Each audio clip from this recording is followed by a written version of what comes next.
The following podcast, Texas Backstage Pass, contains discussions about the film, television, streaming, and music industries, including behind-the-scenes insights, interviews, and entertainment news. The views and opinions expressed by hosts and guests are their own and do not necessarily reflect those of the podcast, its producers, or affiliates. Content may include mature themes, industry jargon, or references to creative processes that may not be suitable for all audiences. Listener discretion is advised. For the latest updates and more information, visit our website or follow us on social media. Enjoy the show.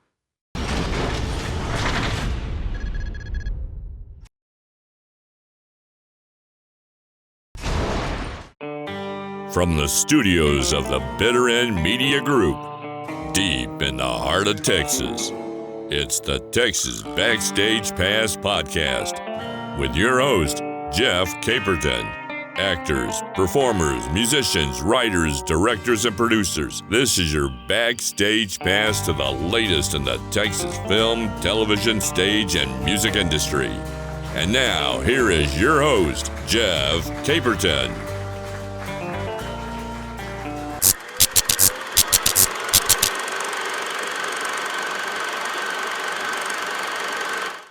Hey, everybody, welcome back to Texas Backstage Pass. I'm so glad that you joined us for the second episode, especially if you watched the first episode. Let's be honest, we had some issues. I was recording on the wrong microphone, so it sounded terrible, and I was editing so fast I didn't even catch it because I had to go to Mississippi for a show up there, and I threw the thing together and I missed some stuff, and I'm sorry about that. I was also just really bad. So it may take me a while to get used to this hosting thing. So if you'll please be patient with us, but I appreciate you coming back. We had two great guests on our last show. I think they brought a lot of information, a lot of knowledge, a lot of history, and experience to you guys that you can use in your life and in your career, which is exactly what this podcast is supposed to do. This podcast is supposed to be a resource to actors, writers, directors, producers, singers, musicians, crew members, anybody who is in the entertainment business in Texas. We're trying to provide a resource to you where you can learn from people who have been there, done that, where you can hear real stories, where you can actually meet people that you can reach out to yourself and ask for help or ask for direction or just get some advice.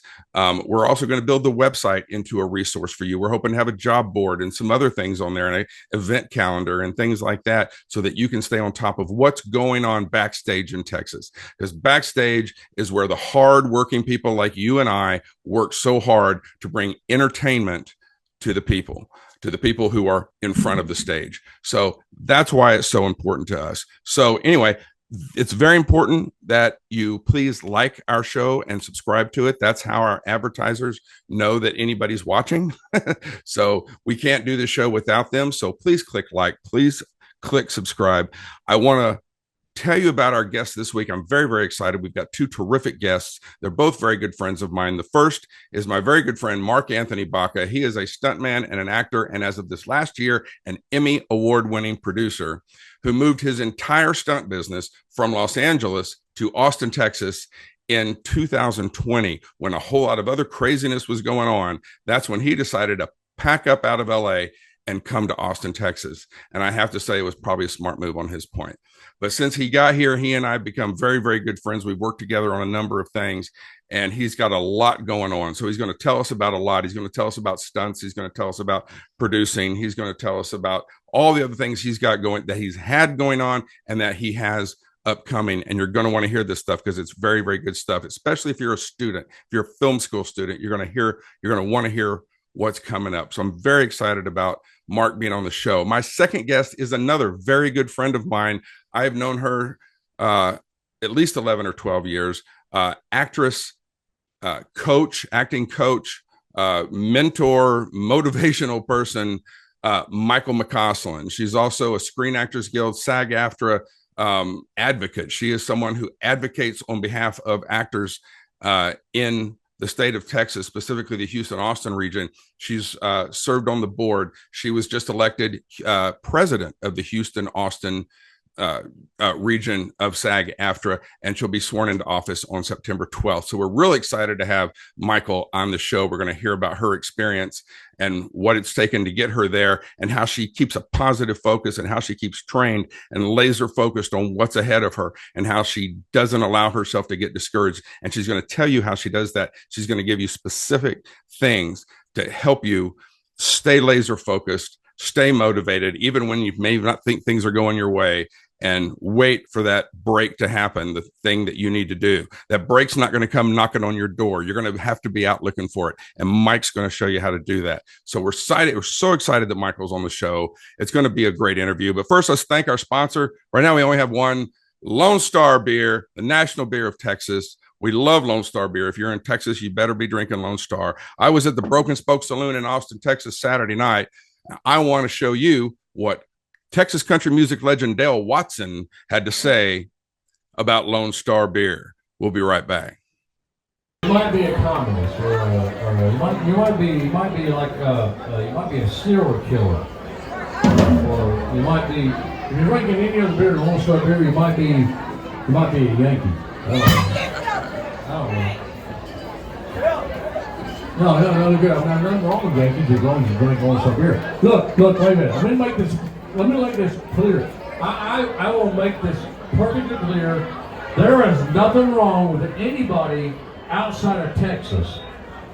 You are welcome here in Texas. We love you. Come to Texas. Glad you are here. But look, if you're drinking anything else than Lone Star beer, you're going to hell. I'm sorry. I just had to say it. Look, when you come to Texas, by God, drink Lone Star beer. Kind of, look, that's just the way it is. What, Mark? All right, hey everybody, we're back. Texas Backstage Pass, and I'm excited. We've got a great guest tonight. This guy's a good friend of mine. We've been friends for a really long time, so I know what a cool guy he is, and I know how exciting all the stuff that he's working on is. So I'm really excited to have him on the show and share with you. Mark Anthony Baca, super duper stuntman, Emmy award-winning producer, great actor. Started a movie with John Schneider not too long ago. Was a great thing, but he's got so much stuff going on. Want to talk to Mark and find out about his stunt business, find out about the movies he's making and things he's got going on. Mark Anthony Baca, welcome to Texas Backstage Pass. Hey, buddy, how you doing? I'm doing good. Good to see you. Yeah, it's been a wild ride since I moved back to Texas in 2020.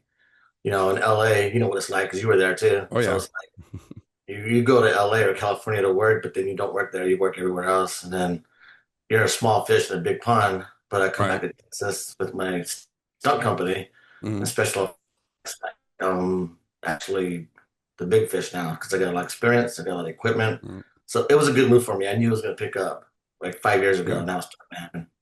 Yeah, well, that's good. Glad it's starting to happen. Well, of course, you moved here right in the middle of freaking COVID and everything else that took out everybody. COVID caused me more problems than we've got a long enough show to even talk about. But so you moved your whole company here, all your gear.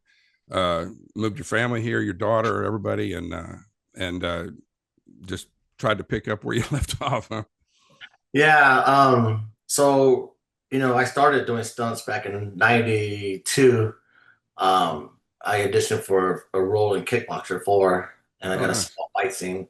Then I did a few other small projects right out of high school. And you know what it's like. I mean, not everybody does, but I'll explain it so the audience knows. It's like when you're first trying to get into stunt business, especially back then, nobody wanted to help you.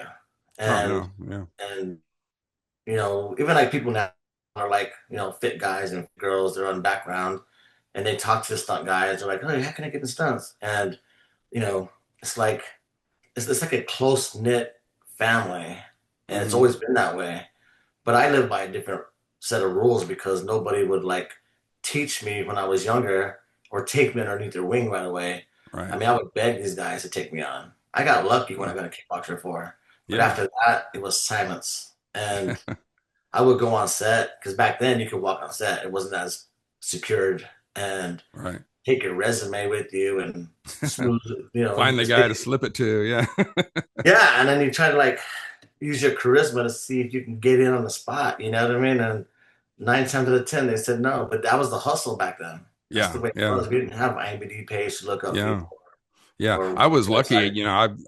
I worked for ABC at the time, so I was on a lot. So I got to go in and out of places, and run into people in the commissary and things like that. So Right. I had a little bit of an advantage that I was already on the lot. But shoot, if I hadn't had Right. that advantage, I wouldn't have got a fraction of the stuff I got. Yeah, yeah, you've been doing it for a while too, just like I have, and it's like, it's come full circle though. I got a Yeah, stunt company now. I teach people. I don't, I'll teach anybody. I yeah, don't care what they're. I mean, anybody could do some sort of stunt or special effects. They can work utility.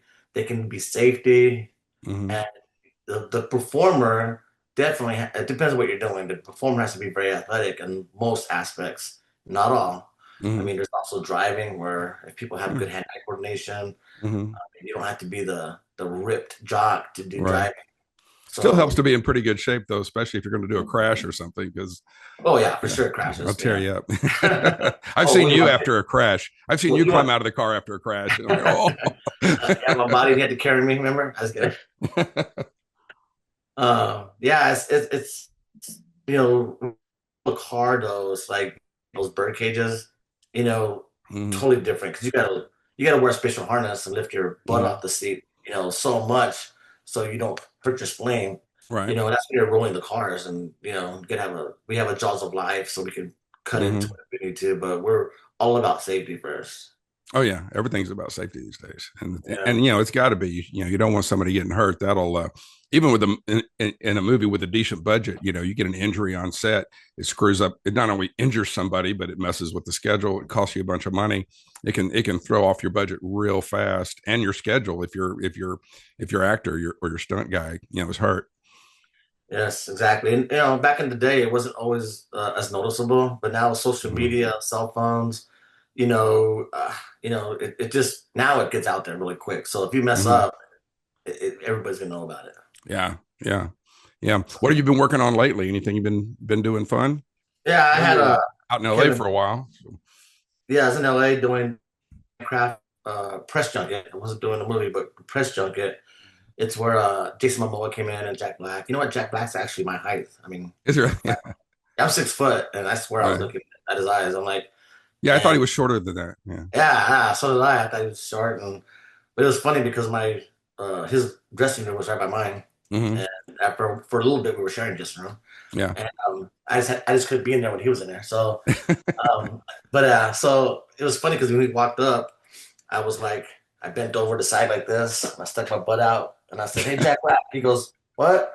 I'm like, "These pants people look fat." I'm like, squeeze and from Nacho Libre. He Right. started Right. laughing. Yeah, he started Yeah. laughing. That was But funny. But yeah, he's a cool yeah. dude. And Jason Yeah. Momoa, Hmm. he's a lot taller than I thought. I thought he was gonna be like Yeah. 6'2", 6'3", you know. Yeah. I kind of like boasted up to him a little bit, but then I looked at him, Right. man, this guy's like 6'8". I'm always surprised a lot of times when I meet people if they're either way bigger or way smaller than I thought. I've done two movies now with Brad Pitt, and both times I didn't realize, he's not a real tall big guy, and I'm 6'2", so I'm kind of taller than most people, but Yeah. I'm always kind of surprised when you meet somebody. I met Jack Black at a Starbucks coffee in Brentwood, but he was sitting down the whole time we were talking, so I didn't get to see how tall he was, but I've always thought he was short. Yeah, I missed that studio money. I mean, before I was a stunt performer, Mhm. this is the first time that I had got to be the stunt coordinator for major productions. Like, you know, Warner Brothers, the executives, like the VPs were asking me for my advice. I Yeah, never got to be in those meetings. Before I was a stunt guy, and I just sit over there in the corner right. like a good boy. And then Try to when stay out of trouble till it was your yeah, turn. Yeah. yeah, till the stunt coordinator told me, "Hey, you're up," and then we do what we got to do. But being in those meetings, talking about safety and OSHA and all this other stuff, it's a lot of responsibility. Right. So doing that and doing the Ben Affleck movie, we did that here. So, pretty cool. But I earned their respect when they came to the ranch. And, Hmm. now they know who I am, which is really cool. So I'm hoping to get more work with those guys. Yeah, that would be great. Yeah, I went by the ranch the day y'all were setting up for that. That was really something. In fact, the place has never looked better, man. Y'all got in there with tweezers and manicured the grass and everything. Oh, I've dude, we never had seen that to. place look that good. But Yeah. that was great. And then just recently, I was working with the well, I just rented out my cars and helped them out a little bit because it wouldn't have a big budget. It was a Mm. Kevin Bacon movie. Yeah. Something I can't remember what it was called, but yeah. So I'd Kevin have to look Bacon it up. was, yeah, he was cool. He was real nice and laid back. I didn't recognize him. I was like, Yeah. say hi to everybody, and he was walking Yeah. by me. I'm like, what's your name? He goes, Kevin. And I looked at him like, what's up? And then after he walked about 3-4 feet away from me, I'm like, oh hey. I Yeah. turned back and start talking to him, Yeah. but yeah, he Yeah. I was saw really, him recently. He looks older than what you expect. You forget that he's aging like the rest of us, and he yeah, I just hate it. kind I of hate it. surprised me. He looked a lot older than what I expected when I saw him. Yeah, so I got a lot of small stuff I'm doing. I don't know if you know this, Jeff, but I help out a lot of student filmmakers. Yeah. So, if they're doing a thesis or doing their final project for their film, I'll help them out. I don't even charge them. I just charge them my costs. Like if it costs me to Mm-hmm. make a blank or buy some blanks or for propane, whatever, Mm-hmm. minimal, very minimal. I do all of it for free, and I Yeah. help those guys out because I want to help them. Yeah. Well, keep him out of trouble too. It gives him a professional who knows what he's doing, so that they're not trying to fake something and somebody end up getting hurt. Exactly. So that's why we do it because I was always taught that you got to help bring people up as you come up. Mm-hmm. And helping student filmmakers is really good because, I'm giving them like 32 years of my experience Mm-hmm. in helping them with their thesis or whatever. And they'll remember that because down the road, when they're looking for a safety or a stunt guy or maybe, an actor or whatever, or a producer, like, hey, I know a guy. And they're going to call me because I helped them out. So I'm hoping. So and if it doesn't, it's okay. Yeah. At least I Yeah. helped the guys out. Yeah. That's really great. You also won a big, pretty golden statue just recently. Why don't you tell us about Yeah, that a one little sitting bit? right there. Yeah, there's the one right there. That's that was mine. You can't have Yeah, it. here's mine, just so they know it is mine. This is Yeah, there you go. that's my Show name the on proof. it. Yeah. And you know what the really funny thing is about this is like, the NFL Network. My buddies now. I didn't know them back then. They came to my place and said, "Hey, we want to do this reenactment, for the NFL channel." And I'm like, oh, okay, cool. So they started giving me a list of everything. I'm like, I can do that. I can do that. I can make that. I can get that.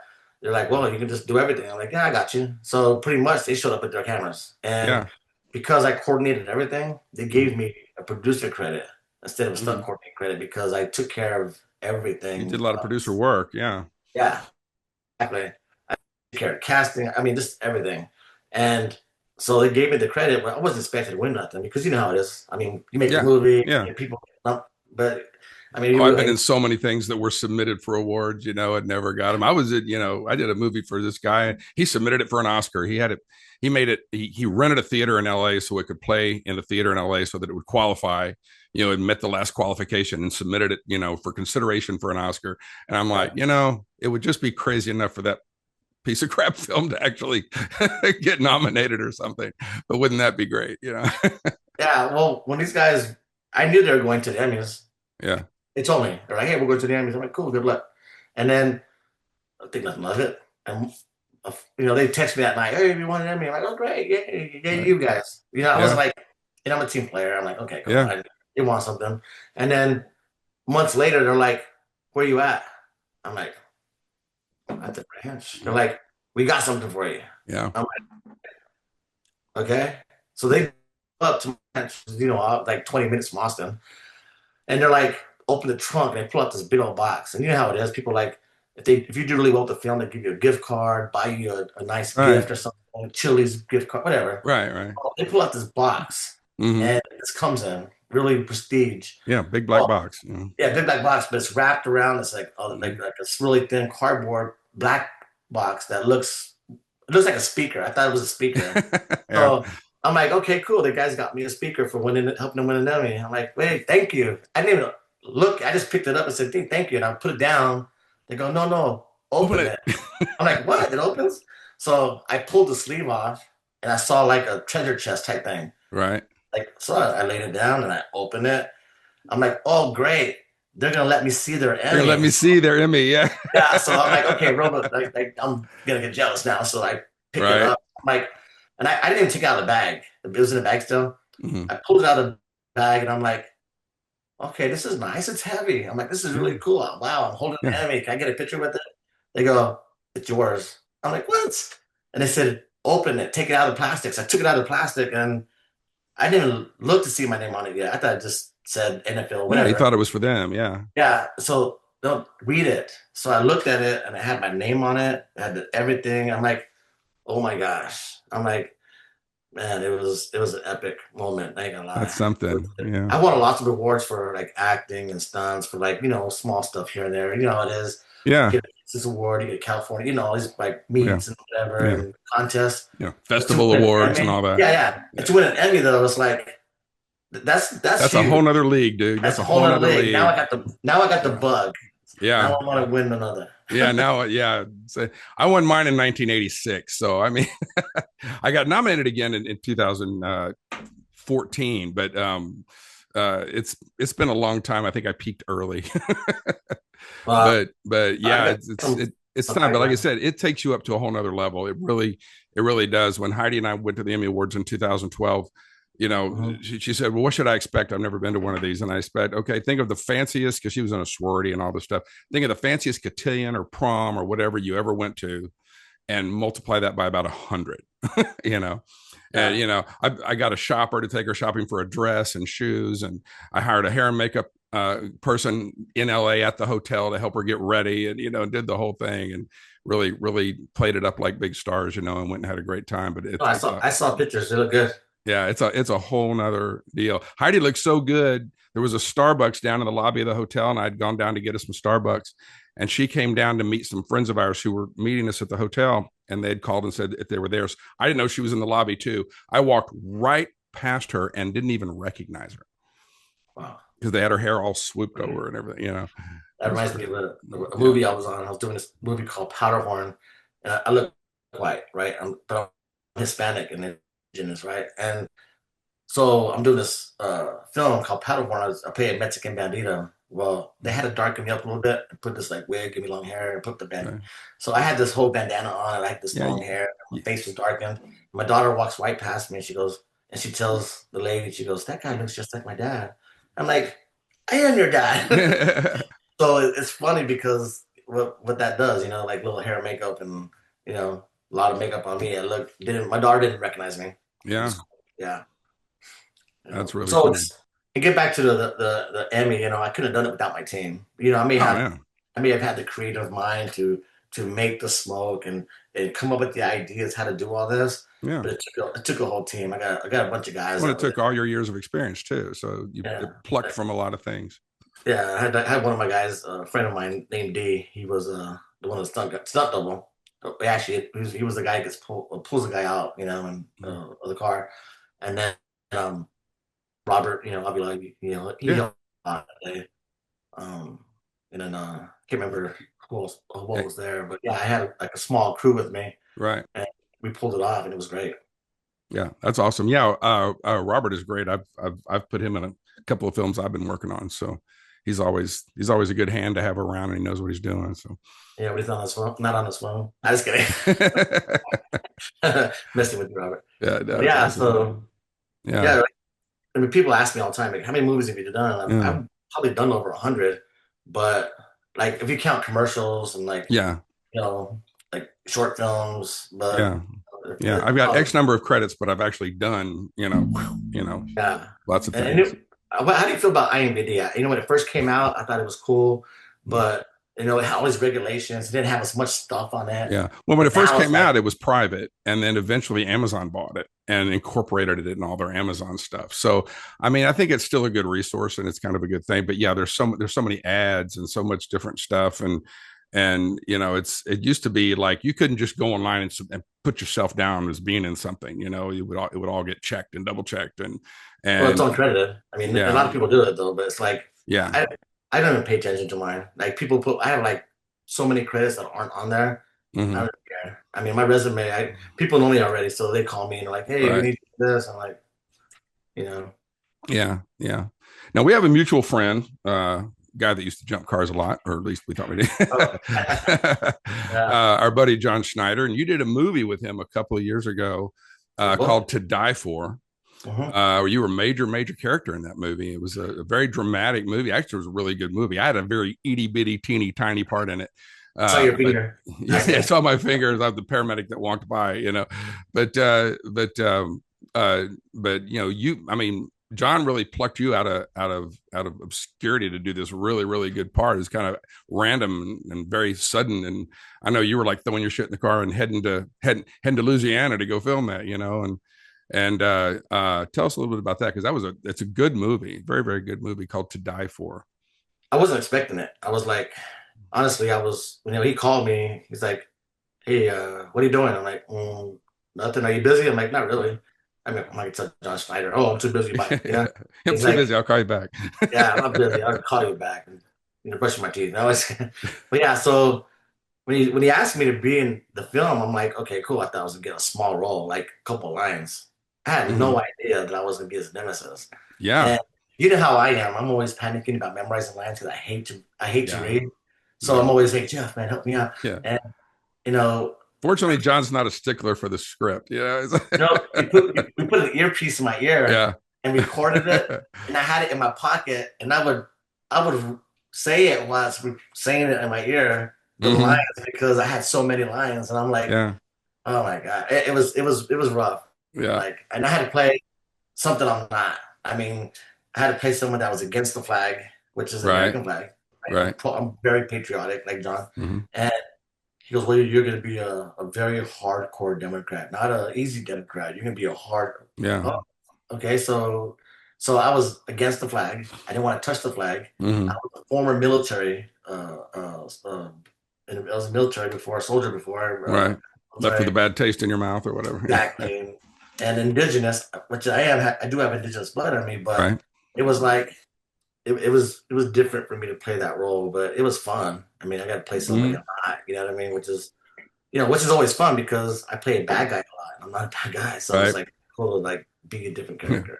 Yeah, it works out for us because I always play a cop. So I'm always a cop. You look like a cop. Apparently, I've never been a cop. I was a paramedic, but I've never been a cop. So I get surprised when I get literally called out of the blue. I don't even have to audition for cop parts. I just get them offered to me. I don't even have to read for them. They're like, "Hey, I got this cop role. You want it?" I'm like, "All right." I get them sometimes too. Lately, I've been getting those a lot, and but probably two because I have a cop cars, and they're like, "Hey, can you?" That helps. Yeah. Right. Yeah. John's a good guy. He was, we did that stunt show with you, remember? In Oklahoma. Yeah, up in Oklahoma. Yeah. Tell us about that, because you did a really cool stunt in that. Tell everybody about that. Yeah, so John likes to jump through generally. So I jumped Grand Marquis through a Winnebago, and we blew it up. And and it was like I brought I brought a team with me that wasn't that experienced. But my pyro guy was experienced, so we went out there, we did it, and everybody loved it. It was great. Yeah, I think John was actually like, all right. So he kept. That's the first time he had really seen you, do something like that. Yeah, right. So I think he was like, wow, this dude is not full of crap, Right.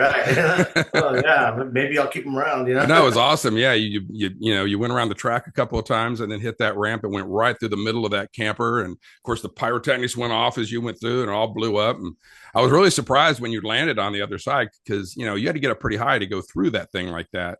And when you landed on the other side, you kind of nosed in, and the car all bent up, but it was still driving. You could have kept on going if somebody was chasing you. You want to know something funny? It's after the fact, but when I told my guys to clean up, because what you want to do is you want to take all the stuff out of the cars and catch fire, so I don't get hurt. Which I have fire FR retardant racing gear on, helmet, everything. Well, plus it's just less debris when you go crashing through it. So and well, you don't want that stuff to catch on fire, and I'm stuck in the car, So that's one thing. You take the lining out, you take the back seat out, you take the door panels off if you can. Well, guess what? My guys cut the seatbelt. So I'm like, oh my God. Nuh-uh. I didn't even know that. Oh my God. So I was there and I didn't know that. I didn't know that until we're fixing to jump. And I'm like, where's the seatbelt? Oh, he cut it. I need the seatbelt. Somebody get me some rope. So it was cut. So what I did was it was pieces, and I cut it and I tied it to the clip, and I tied it to the other side to hold me in, because But now if you got to get out quick. I just in case. Yeah. It was.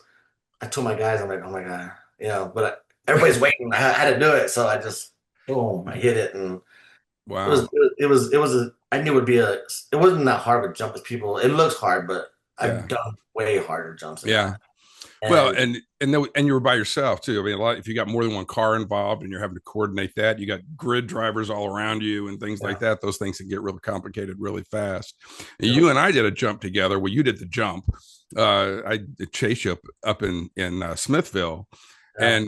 and just having the two cars, complicated it so much because I was supposed to be right on your tail, and then of course you jumped, and then not knowing where you were going to go when you landed, if you were going to have steering or not, or whatever. And we had crowd and spectators on both sides of us. So, I was worried you were going to maybe go into the spectators. And so, and I'm supposed to be right on your tail. And then, of course, I go around the ramp, you go over the ramp, I go around it, but then I'm afraid I'm going to be under you. And so, trying to maintain that distance and then and then trying to accelerate fast enough to stay close enough to you. It was really hard when you try to coordinate two vehicles like that. And then somebody had gotten through the cones and parked a car down at the far end of the runway. Yo, lady, Yeah, and of course you landed and had no brakes and no steering, after you hit the ground.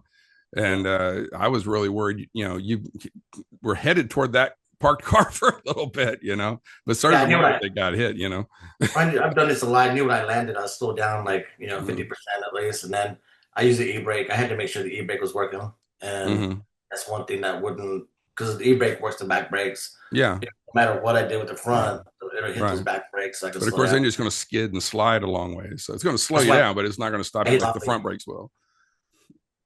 Yeah, so what I did is I rigged the e-brake like we do precision driving, so it didn't stick. So what I did is I pushed on it. I could pump that e-brake. You could pump so it. Okay. Slow me down. Yeah, it doesn't have hydraulics in it. Yeah. But it won't go down and lock. And then what if it starts getting right? Because the e-brake's pretty powerful sometimes. It depends how strong it is. So what I did is I rigged the e-brake so when I landed, I can hit it and hit it and hit it and soften my slow me down. But I didn't want to slow down too fast because I knew you were behind me and I saw that car that was parked right in front of me. So I was like, okay, right. Good. Yeah, I made it around him too. There was a couple of obstacles I wasn't expecting that weren't there in the first couple of run throughs, but no, it turned out really great. The crowd loved it, and it was a pretty good show for everybody. I think everybody liked it. Yeah, we're doing another show every year. This is the Smithville Film Expo. We're doing another one November 15th and 16th, and it's going to be in Smithville at the park at the Jamboree Park, whatever it is. Right. And we're a Western stunt show. Oh, so nice. Westerns like scouts and lassos and horses and pythons. Yeah, no, Western stuff's cool. That's awesome. Yeah, we'll have some celebrities coming out there for that too. It's gonna be really fun. You should, definitely check it out. I'll probably be around for that. But what's funny, I know you and I have both done a lot of work in Smithville. I produced 2 movies there. You've done a couple of movies and a couple of shows and some community work there. But you've got a pretty good relationship with the Smithville people now. What's going on between you and them? I've heard some news lately. Well, it's a lot. So I'm opening up another business there. You don't know that. I don't think you know this.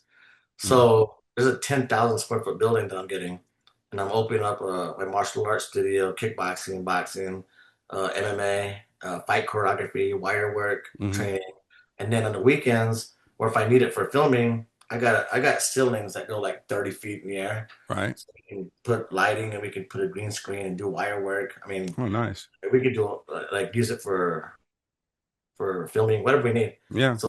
So that's the second thing is I'm the new film commissioner. So they voted me in to be the new film commissioner. So all you viewers out there, keep in mind, if you want to make your film, I want to prove to you that we're the most friendly film place in Texas. So if you contact me, I promise you I will do everything in my power to give you the best deals, get your permits, whatever you need. I'm going to help you with the locations. I'm going to build a website that has all the really cool things in Smithville that you can use as far as jails and haunted houses, schools, whatever. Just all these different areas that you can use for filming. And hopefully we bring a lot more films into Smithville. Yeah, I tell you, both the films that I did there, this is before they even had a film commissioner. The town was so welcoming and so cooperative, and they bent over backwards. If we needed a bunch of police cars parked in front of the bank for the bank robbery scene, they made it happen. We needed to close the street. they closed the street. They just couldn't have been more helpful. We shot inside the police station, inside the jail. We shot right in the middle of Main Street for 2 days, in the middle of the night, and they couldn't have been better. So I can only imagine now that they've got somebody who's really an advocate for the filmmakers in there, it's only going to get better. So yeah, all you indie filmmakers, or even you big blockbuster filmmakers, because I'm sure we got a lot of those watching this podcast. Well, but y'all think about Smithville, man. Y'all think about it.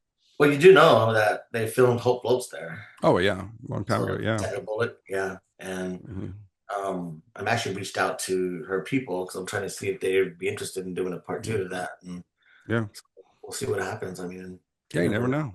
Making a sequel, a lot of stuff that happened back in the day is really cool. Yeah, bring that nostalgic back. Oh, absolutely. Yeah, no, it's a cool little town, and like I said, the people couldn't be any better and any friendlier to the filmmakers out there. Oh yeah, the chamber is very, very supportive. In the city, man, they want it. I mean, they want to. So yeah, I mean, people don't want to come there. They need to reach out to me. Yeah, no, I told him I needed a gym, a gymnasium for something like a workout place. And let me call Bob. He owns the gym down at the corner, and they called Bob, and Bob's like, yeah, y'all come on, So like I said, they anything we needed, we just had to tell them about it. It made my job as a producer so much easier. Oh yeah. And my locations guy loved them because they were easy. You didn't have to write a 300-page contract for every location, Oh, it's like a page or two. Yeah, page or two.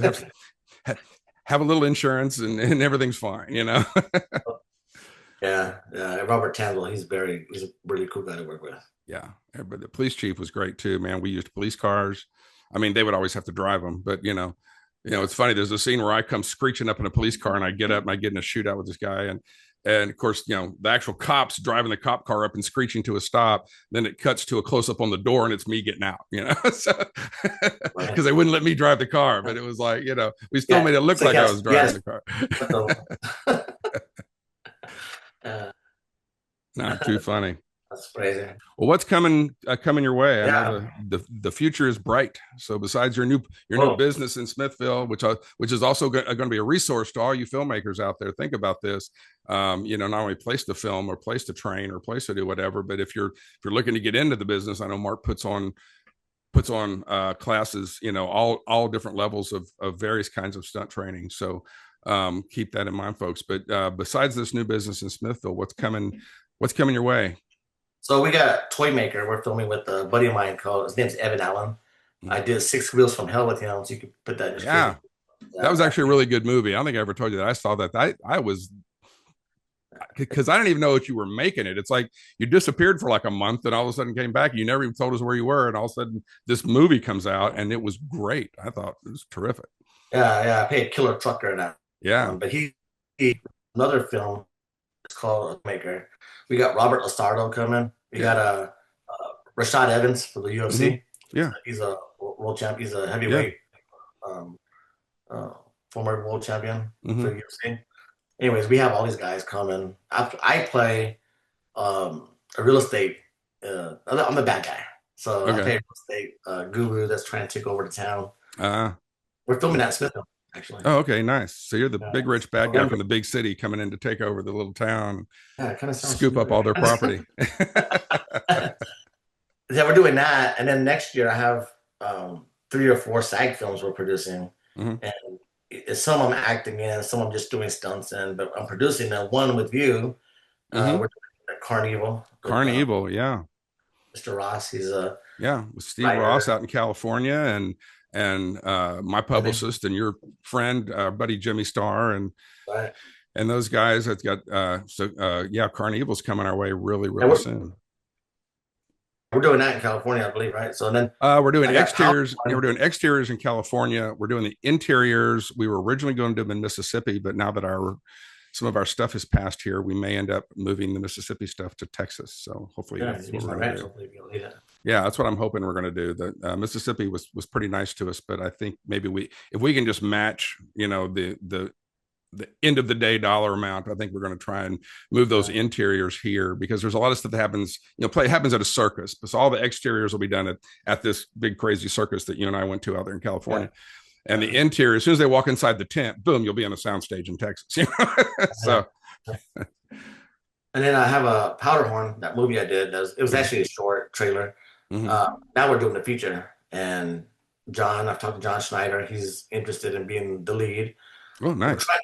We're trying to get Zachary Levi on board to be the other one. If we can get him, that'd be great. We're working on it. We'll see what happens. I did work with Scott Eastwood on another film. Yeah. So he would be a good catch too. We can get him, but we'll see what we can get. We have some people who are interested in the film, so we'll see what happens. But yeah, there's several films coming up that we're producing that are SAG, and there's a lot of films. I get calls like every week for films, like twice, sometimes 3 times a week for jobs. And yeah. Mark, you got it going on, brother. And you're like living the dream, out there doing what you love for a living. And what cooler job is there in the world than stuntman? You get to go be in movies, you get to do all the exciting crap that even the movie stars don't get to do in a lot of cases. Tom Cruise is kind of the example. He goes out and does his own stuff, but thank goodness most of them don't, or guys like you and me wouldn't have a job. But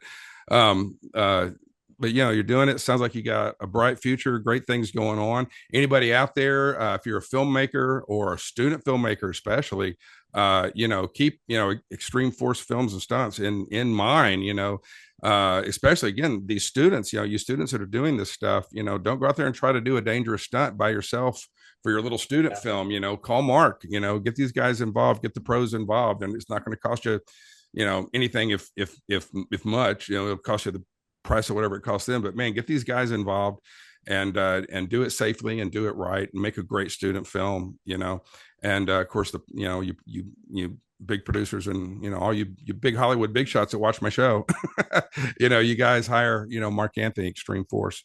And also let people know, like, I haven't forgot about Dallas. We got a second location. We got another location in San Antonio, Extreme Force location. Down the road, we're looking at Dallas, Fort Worth area, and maybe Houston.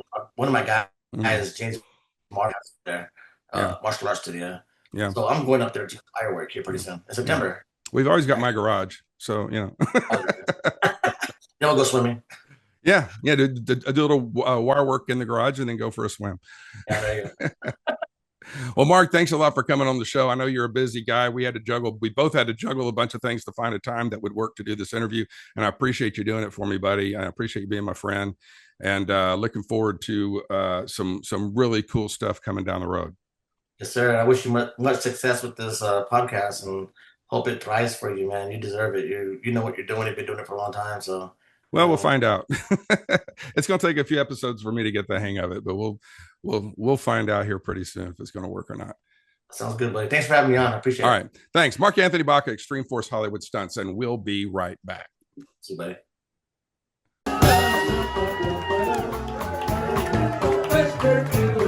Oh, sorry. There it is. It's proven.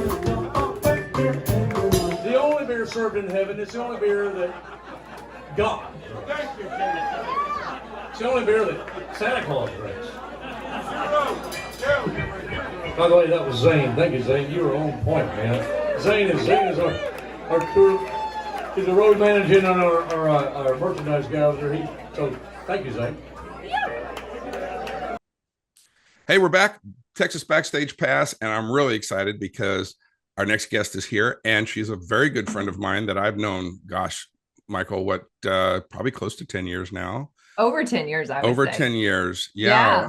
Because I've been working in movies and television for a long, long time and never really wanted to do any acting. And all of a sudden, about 2015, I decided I kind of wanted to act a little bit. And I thought, if I'm going to act, I should probably, take a class or something.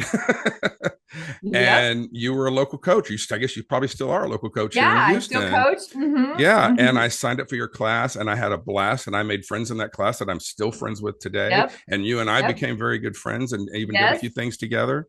And I got you to join SAG-Aftra. Yeah. You got me back in the union and some other things. But Michael McCausland is here. She is an actress of the big screen and the little screen and the stage, because I saw you in a play. that you were fantastic in. That was awesome. You. I Yes. auditioned for that play too and didn't get it, but I'm not bitter. And but you did fabulous in it, and it was really fun to go see you do that, because my wife loves the theater, and we used to go all the time when we were dating and first got married, and we just don't get there as much as we used to. So it was really, really fun to go to that. Yeah. So, but anyway, I'm so excited to have you on, Michael. Thanks for having me. This is like a whirlwind podcast. Like, it is. This is moment. I put this thing together a couple of years ago, and then all this crazy stuff happened, and then I got really busy and just blew it off. And so now I decided I'm going to make it happen again. I'm going to do it a little simpler. I had it very high production value, very crazy, so it was a lot of work. And I said I'm going to simplify it and just do it and have some fun and just see where it goes. Yeah. And this is our second show. So really? Yeah. This is episode 2, season 1, episode 2. That's right. Well, thanks for having me on too. Stepping into the second podcast. That's right. But no, it's been great to have. But you've done some great things. Back when I first met you, you had just done for ABC the Astronauts Wives Club. Yeah. And you had written an article about your journey to get to that you had actually set that as a goal as an actress. Here's a show that I want to be on, and I'm going to do what I have to do. Tell me a little bit about that journey you did to do that. It was funny because I became a mom in 2009, and I took about 3-4 years, really good years to be with my daughter Poppy and not act and stuff like that. But of course the bug was always there, and the itch to get back on stage. And I just moved back from New York. I was living in New York, and just didn't think Texas had anything to offer me, and was kind of feeling low and down. And I knew something inside me was like, you've got to get back on stage. And so I auditioned for this play called The Columnist. It was set in the 60s, based on Joseph Alsop, who was a very famous columnist, friends with the Kennedys, and at the turn of like in the 60s, and he was a closet homosexual. Needless to say, I booked the role of his second, or his wife. It was my character's second marriage, and basically I was trying to convert him, and it was a play. It was very cathartic. I just gotten divorced several years earlier. And a friend of mine, who's a producer as well, came to see the show, and he was like, Michael, because it was in the 60s and I was period, and the hair and costuming, which I love. Right. And he's like, Michael, they're bringing a TV series to Houston called The Astronaut Wives Club.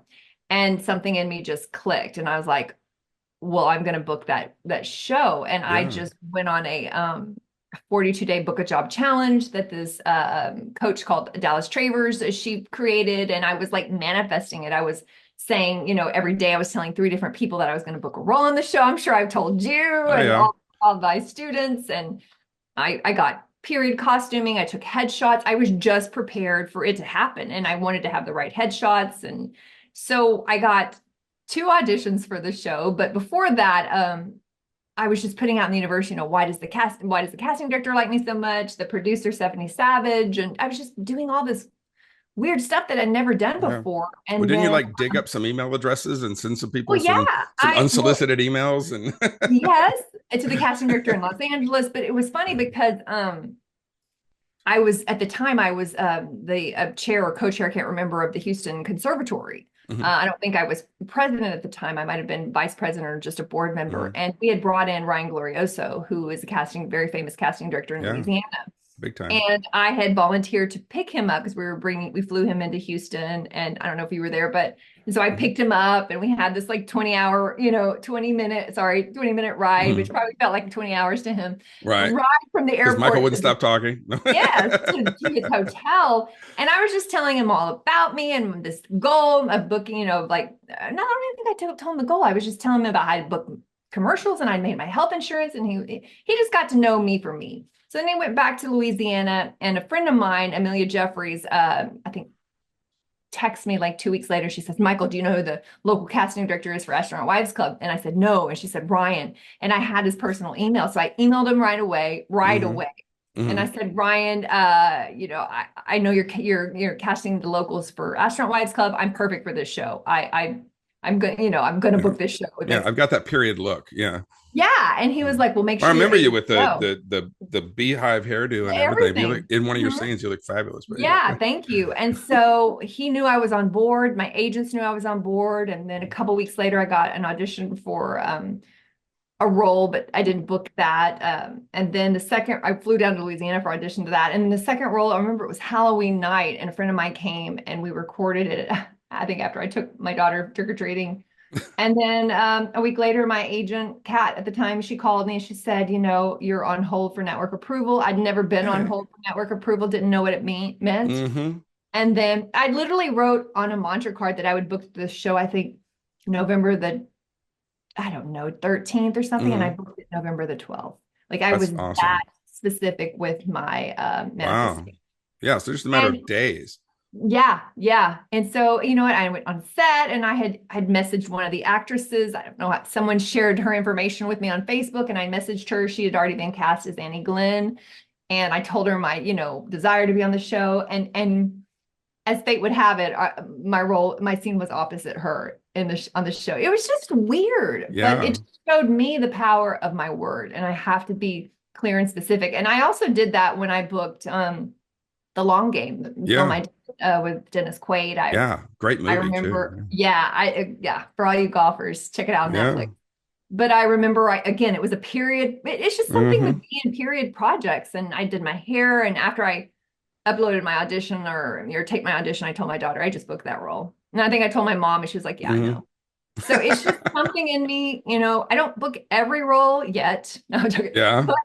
But the roles that I know are right for me, I always call it out and I book. And it's just, it's something that I wanted to share, because it's like, I think there comes a time when we don't know what we want in life or what we have to offer. And then something clicks and you're like, I can do this, and I can do this really well, this very specific character, this very specific time period. So when you know what you're good at, that's when you need to just run full steam ahead and seize that, because, you know, we're not right for every role, but the role that we're right for, we need to know that and go after those, attack those, and then it becomes effortless. No, that's fantastic. You know, I wish I had that same magic that you had, because I've spoken to you things. But, you can. Well, I have and I can, and I don't want to. I'm not putting any kind of poo-poo on that at all. But yeah, but you know, I had kind of the same thing I wanted. At the time, it wasn't called Tulsa King. It was called it was called the Unnamed Taylor Sheridan Oklahoma Project. And I did an audition for that, and I got a call back, and I did the call back, and then they wanted to see me in person, so I drove to Dallas and had a third meeting. And then about a week later, my agent calls me and says, they put you on network hold. You're going to be this 5-episode reoccurring character. I was like, so excited. And I'm calling on my friends. I got the part, which I hadn't been told I got the part. And then it turns out I was their second choice. The reason they put me on hold was because their first choice had a conflict. They worked out the conflict and I still got paid for it. Oh, you did? I still got paid for it because I was on hold and I blacked out the dates, and you know, thank you SAG-Aftra, I got paid for it. You know, but I would have rather done the show for free than get paid for it and not done the show. I know. See, that's then I watched the show and that character was awesome. I wanted to be that guy. But see, it's still a win. Like, to get that far is a win. To get a callback, to get on, I'm actually on hold right now for a very, very big project, a film. I don't want to jinx it, but 2 roles, and you know, I'm just like, but the honor of getting to, I was actually in Paris when I had the callback, and I you know, Skyped over in Paris, but the fact that I got to talk to this director who I've now researched and seen the other work that he's done, that's a win. And we don't think that. We only think it's the end product, like booking. Yes, booking is great and everything, but the process of you getting a hold and you getting selected and then you still getting paid, even though you're not, turn it around, look at it as a positive, because now you can still be on the show again. Like, you got paid. True. And you can actually still be on the show, and you will. Even if and actually one of the things that happened from that, well, you know, Beth, the cab, I'm not going to say any last names on here, but you know, Beth, who does the casting for Sheridan.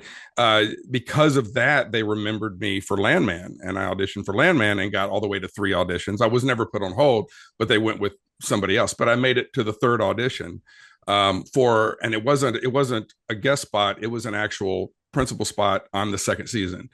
And so if I had gotten that, I would have been a principal character on the second season. And I was like right there. I mean, I was already spending the money, you know, I was, I was so excited. And then I didn't get that one either, but I got that. I was thought of because she remembered me from Tulsa King. So, and you'll still get called back. I mean, I hope so. I mean, he's got one of the biggest production companies now, that Paramount's, you know, helping to pay in Fort Worth. And so he's going to have more shows. I don't know if they're doing this spinoff if season 2 is half as good as season 1 of Landman, there'll be a season 3. So we'll see what happens. I know they just wrapped Landman about a week ago, season 2. So, you know, we'll see what happens after that. Yeah. But they're also doing a spinoff of Yellowstone. I don't know if you've heard that. That's right. Another prequel. Right. Right. So there's lots and lots. And, you know, I did a little stunt work on 1883 and some other stuff. So he's brought a lot of work to Texas and Oklahoma. So we, you know, God bless Taylor Sheridan. Yeah.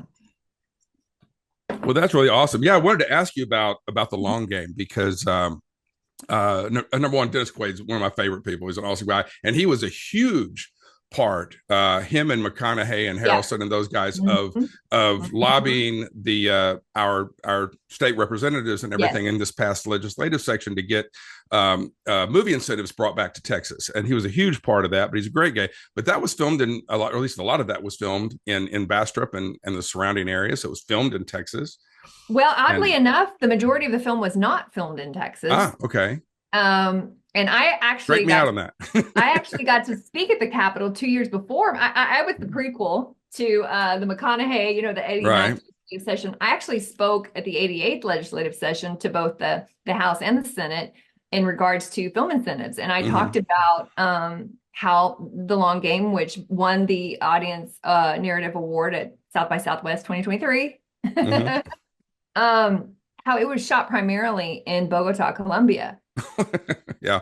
Did you know this? I did not know that. I did not know that. In Colombia, and so they flew me first class to Colombia because it was cheaper for them to film there with crew wise, and I think basically because we didn't have the incentives at the time. So we did some of the exteriors of the golf course, and they're in I think it was a little bit outside of Bastrop, in between Bastrop and Smithville at the country club up there, but yeah, we filmed the majority of it there in Colombia. The crew was great.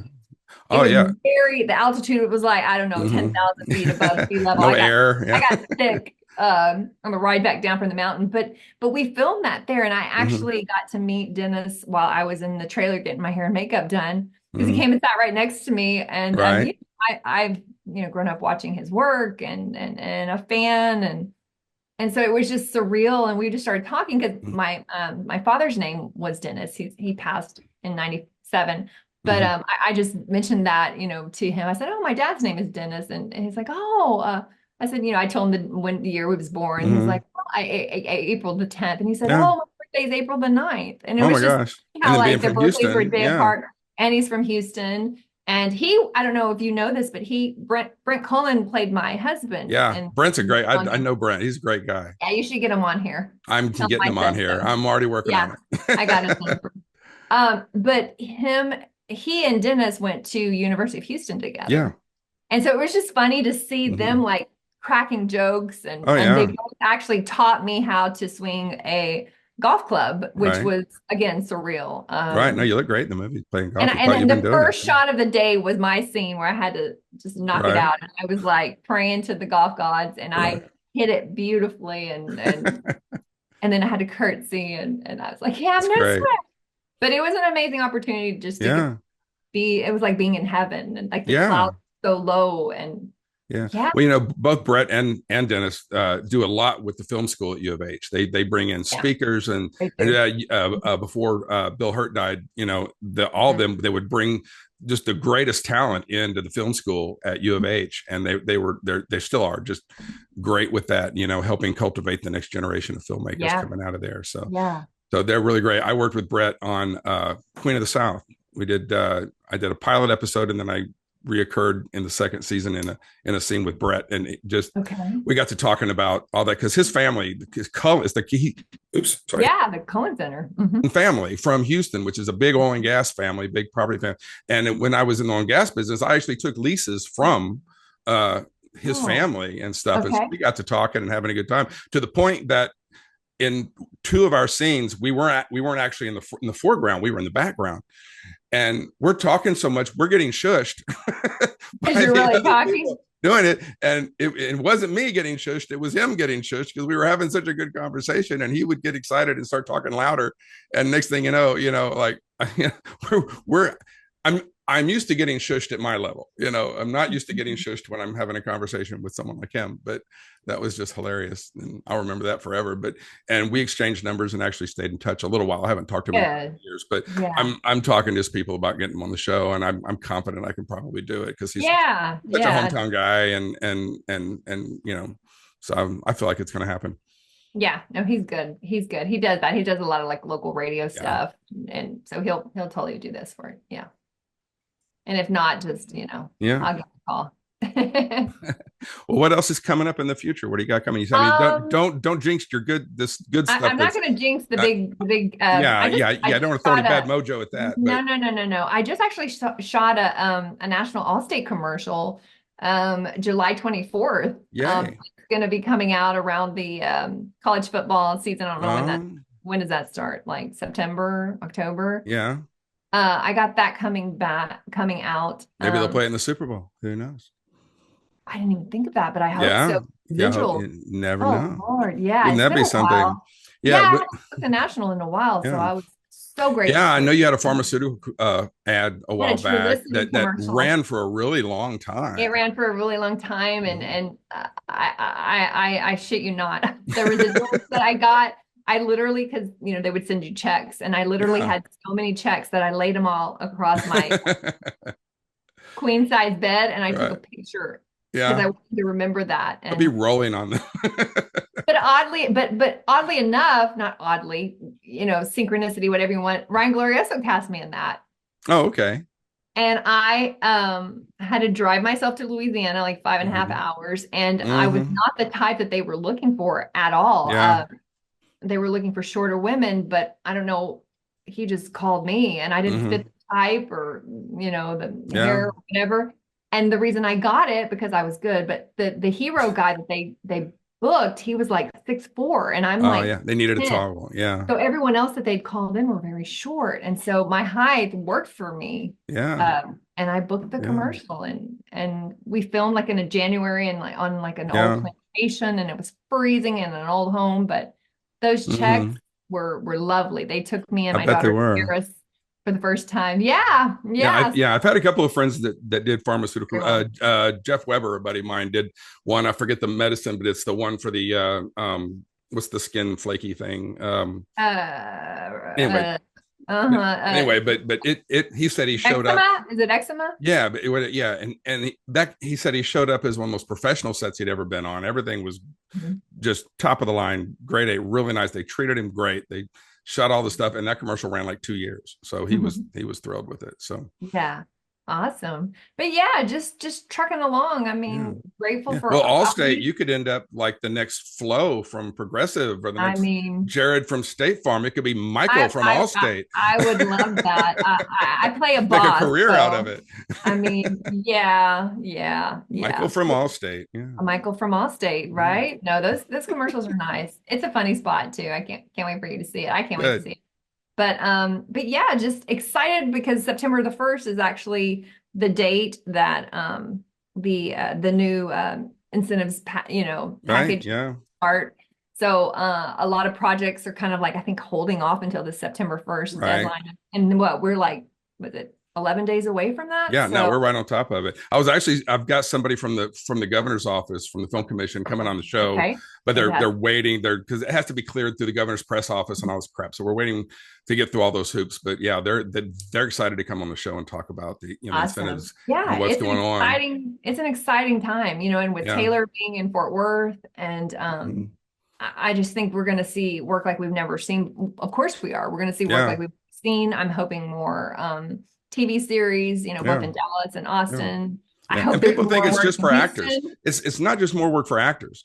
It's more work for producers, directors, first ADs, True. second ADs, Mhm. grips, electricians, best boy, you know, And everybody, also for caterers. I caterers, mean, dry everybody, cleaners, equipment hotels. rentals. Yeah, it's Mhm. you know, it's Mhm. money for everybody, because in order to qualify for these incentives, a certain percentage of your budget has to go towards locally owned and locally done people. So, you know, we didn't get everything we wanted in this package, and there's some things that could be better. But you know, we've got some big guns behind us now, Yeah. and so I think, you know, in 2 years when we go back and ask for more, if this is proven to, you know, to be a positive for the state, maybe in 2 years when we go Yeah. back for more, I mean, it's a 10-year, it's a 10-year commitment sort of, right? Yeah. Which would be reevaluated, But I but think we yeah, can 10 clean it up a years. little bit in 2 years and maybe get it a little better. Mhm.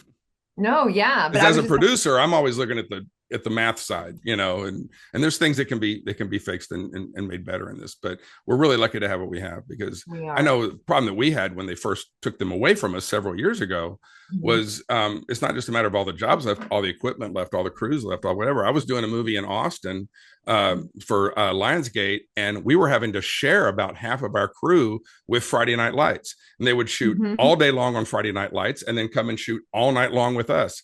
I don't know when Which is these not people. safe, I don't know which when is these people not safe, slept. yeah. Yeah, I don't know when they slept.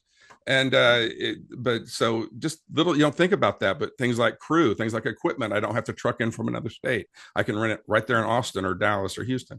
Mhm. It's a big deal for a producer. You know, it makes their life a lot easier. So I'm excited about it. In fact, there's a film that we're putting together right now. It's not a huge film. It's about a $4 million budget, but we're shooting exteriors in California because of the exterior locations that we need. Mhm. But Mhm. we're doing the interiors. We were going to do them in Mississippi, but now we're looking at possibly moving that, because it's not till next spring, moving it to Okay. Texas. So it literally, when you're at this place in California and you walk inside, as soon as you walk inside, you're on a soundstage in Texas. You know, Yeah. so Yeah. you never know it watching the movie, but we're Yeah. hoping. I'm really working hard to bring the interiors from Mississippi to here. If I can make the dollars work the same, you know, Absolutely. yeah, we'll Absolutely. hopefully bring it here. So we'll see. What happens. I forgot. I am actually do have a film coming out. I think later this holiday season. It's called Practically Married. I actually helped produce the film. Oh, nice. Rom-com. Sarah Lavi, my friend, and her sister Lisa. They play sisters, and you know they basically give up marrying men, and they just decide to, like, they're gonna, you know, adopt kids, or they're gonna raise their nephews, or, you know, it's not, and ward off men. And I play their mom when they're littles. But yes, I do. Oh, That's nice. coming out. Yeah, so we're trying to Yeah. plan Yes, the screening and premiere of that around the holidays, like Thanksgiving time. Oh, So nice. I'll let you know more about that. Is there a trailer out for that yet, or Yeah. is it still Yeah. coming? Oh, okay. Yeah, there is. Well, maybe I'll find it before we air, and I'll drop it at the end of the show. Yeah. Buffalo 8, I believe, is the distributors. And I'm actually the first scene in the trailer. Oh, okay. Very I nice. can What's it send called that to again? you. Practically Married. Okay. Yes. That's coming out. And another indie film I did last year. I don't know when it's coming out, but Yeah. I can't remember what the name of it is. I play a doctor. I played a teledoc. What's the name of that movie? You just made a Marfa producer and a Lights. director It's called very mad. Marfa. It's called Marfa Lights. Oh, okay. And I played a Was it filmed in teledoc. Marfa? It was filmed in Marfa, but Oh, I love Marfa. but I didn't get to go because I Oh, played no. a teledoc. So I was in front of my computer like a big dork while they were all on beautiful All Marfa. down in Marfa having a wonderful time. I love Marfa. So, Me okay. too. Me too. So yeah, That'll that's be coming fun. out. Yeah, I don't Yeah. know when to be out. Yeah. Sometimes you do Yeah. these things and you don't even know when they're coming Yeah. out. Well, that actually reminds me, because you were talking about when you were doing Astronaut Wives Club. Did you shoot your scenes in Houston? No, it That's what I was actually thinking, because I was Mhm. in New Orleans doing a movie at the time, and they were doing a lot of the Astronaut Wives Club in it never New Orleans. made it to Houston. Why? Yeah. Because of There are no incentives. And actually, when I spoke at the Capitol 2 years ago, I brought that up that Mhm. we had to shoot in Yeah. Louisiana, which was sad because Yeah. NASA and Houston, hello. Yeah. No, I mean, Nobody it's wants to about Louisiana. Houston. Houston, Mhm. you know, Mm-mm. unbelievable. There's so many. So many projects have wanted to film here, and then Yeah. it just doesn't work out. And at Well, the there's a end of problem that the movie, that movie and others actually happen here. And if they go film it someplace else, how many times have you seen a movie that happens in Texas but you find out later, oh, it was filmed in New Mexico or Arizona Right. or even Oklahoma. It's like, really, Yeah, I think it was what was it, the Rob Lowe TV series, or like Texas 9 or Lone Star. What was it? Yeah, but it was filming in, I think, New Mexico, or I mean, it's like, well, Texas. Yeah. I was I up for think a that's producer 10. job for a Netflix. It was a five episodes series. It was a Western from back in, 18 whatever. It was a 5-episode Western. And I made the final 3 and didn't end up getting it, but it was all going to film in New Mexico because there's a big Netflix studio there in Albuquerque. We're going to base out of there and then go out to locations and stuff. And, I flew out 4 or 5 times for meetings and everything else. But the movie, as soon as I read the script, I'm like, this all happens in Texas. Mm-hmm. Why am I flying to New Mexico to film a movie that happens in Texas? Yeah, it's so bad. Yeah. It should be a sin. It should be like one of the deadly sins. And that was a $25 million budget. So I mean, that's $25 million they spent in New Mexico instead of Texas. That didn't go to Texas to resident, to worker. It went to New Mexico. Not that there's nothing bad with filming in New Mexico. No, Mexico's great. Or Atlanta. But like we need to capture this work back. And I think that was, when McConaughey and Harrelson and, all of them were there filming, that they were able to go to the Capitol and speak on behalf. And we've got even more competition now. Oklahoma just passed a huge incentives package that's enormous, especially I've got a lot of indies. The size and population, difference between them and Texas. They just passed a huge incentive. But you look at things like but you look at films like Killers of the Flower Moon. Scorsese went in there and spent, he didn't spend his whole budget there, but he bought an entire town. He bought the businesses, he bought the streets, he bought everything. People sold their businesses and retired on what Scorsese paid them. I didn't know all that. He actually bought, like, if you had a little general store on the main street in this town, he just bought the store, and the people just retired and whatever, because he needed the whole town. So for like 8 months. Did he sell it back? I don't know what I'm sure he's done something with it since then, but he basically, because he was going to close their businesses down for 6 to 8 months, and you can't just tell somebody you're going to do that and expect them to go back into business. So he ended up just buying most of them out. And then of course they came in and put dirt over the pavement and made it, an old Western town. But I mean, he spent the movie was a $200 million movie. I don't know how much of that was spent in Oklahoma, but I guarantee most of it was. And except for the big dollars to the actors, but and that's what a lot of people think is, oh, we're just giving this money to the Leonardo DiCaprios and the whoever's, and those guys are getting big paychecks and everything. But there's also a lot of caterers and a lot of electricians and a lot of carpenters. My guys at Lucky Giraffe, here in Texas, that build sets for movies. That's what they do.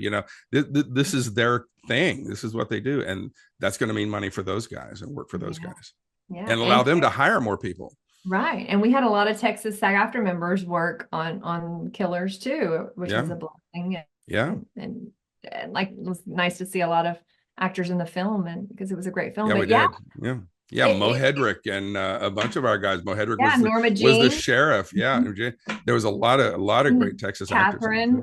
Catherine played his wife, and it was a blessing. I mean, just to work there and with Martin Scorsese is a dream. Yeah, no joke. So hopefully he'll come back. He'll come to Texas this time. Come to Texas this time. I'll sell my whole street. I'll speak for my neighbors. The whole street's for sale. Let me tell you. Yeah, but it's exciting. I mean, again, it's like this, Texas has been kind of like it's like a renaissance, like a wild, wild west. There's so much opportunity that's yet to had been discovered. I see a lot that hasn't happened yet, of shows filming in Austin, I see a lot. And I think that's why, I'm a player now in Texas, not only as an actor, but, as the SAG-Aftra national board member and president-elect and former president. And congratulations, by the way, on that. That's awesome. Thank you for your service on the committee. But I know that I have a purpose. I'm a proud Texan, and I always have been, and, got my degree in LA and all this, and, but there's something about Texas that I'm proud of, because it's uncharted, not that it's not been, but it's sort of uncharted territory, and the legacy that we get to live, like you as a producer and actor, and, myself, it just, we're setting the pavement sort of for this next generation of I hope, actors to want to become SAG-Aftra members, because collectively between Dallas Fort Worth local and the Houston Austin local, we have about, I want to say 2,600 members, but there are more pre-members is what we call them, people that are still on the fence about. Yeah. They're qualified. They've done what they have to do they to just don't qualify want to join. They haven't pulled the trigger because they're not ready to give up on some of those smaller things. No, because Texas is a right to work state. So yes, they can be non-union and work on union projects, as opposed to if you live in LA or New York, you have to be you have to be a union actor to work these projects. So I'm hoping would help them, because non-union actors Texas has what, two seats on the committee? I mean, we got 2 seats, and California has what, 18? Are you talking about, yes, for the national board, there are two, national board. There's 2 of seats, us members. 2 seats from Texas, but 18 from California. I represent Houston, Austin, and Hector Garcia represents the Dallas Fort Worth local. Yes, California, I honestly want to say it's more like, I don't know if it's 50. Is it 18? I think it's actually more. I heard 18, but that could be wrong. I don't know. Yeah, I think it's more. But it's just based on well, there's more actors in California. Yeah, obviously. Secondly, in Chicago and Atlanta. Right. But the more people, again, that join, the more of these pre-members, non-union members, whatever you want to call them, the more that they join and become SAG-Aftra members, then, like you said, the more we grow as a local, the more representation we have on the national SAG-Aftra board, and the more our voice was heard. I don't know if you knew this, but we just renegotiated our commercial contract. Right. Yeah. And Austin was not.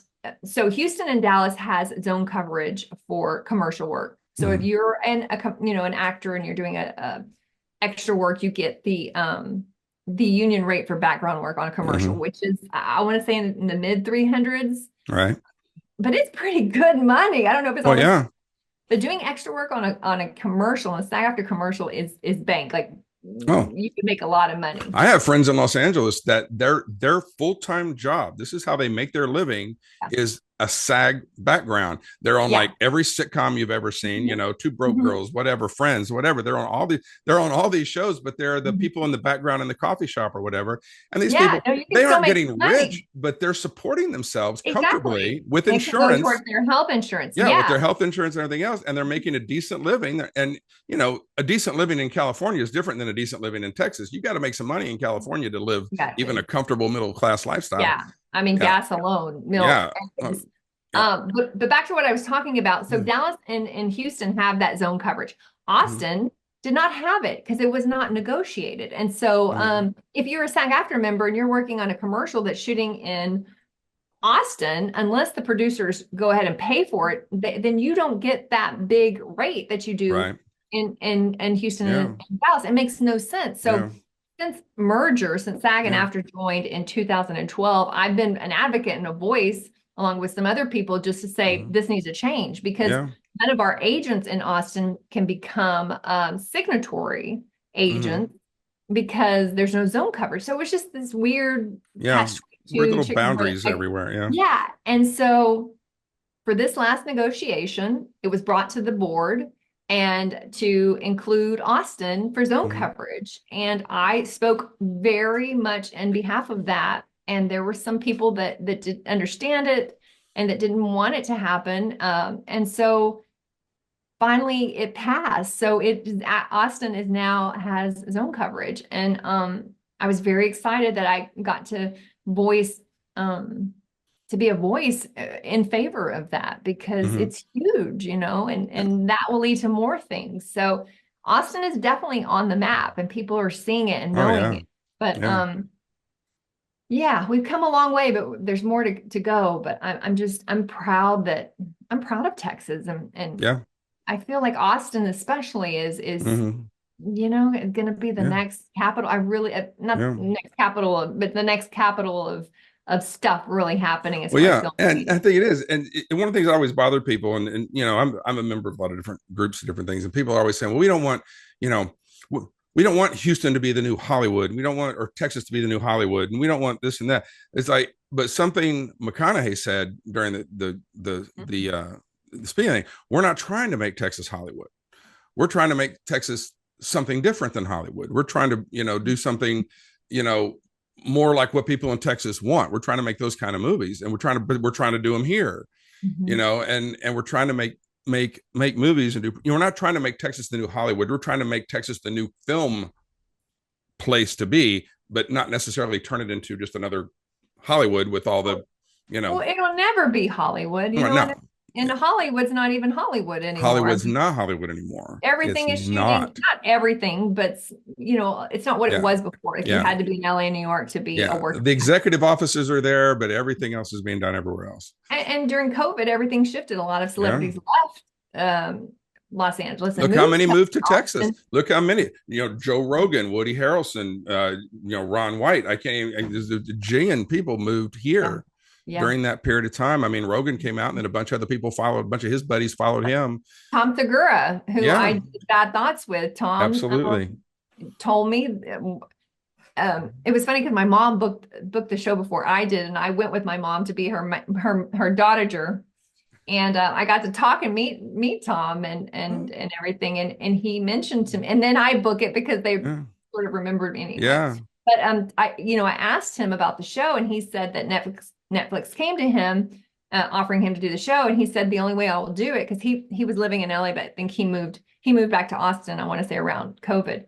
But he said the only way I'll do it is if we film it in Austin. And they agreed.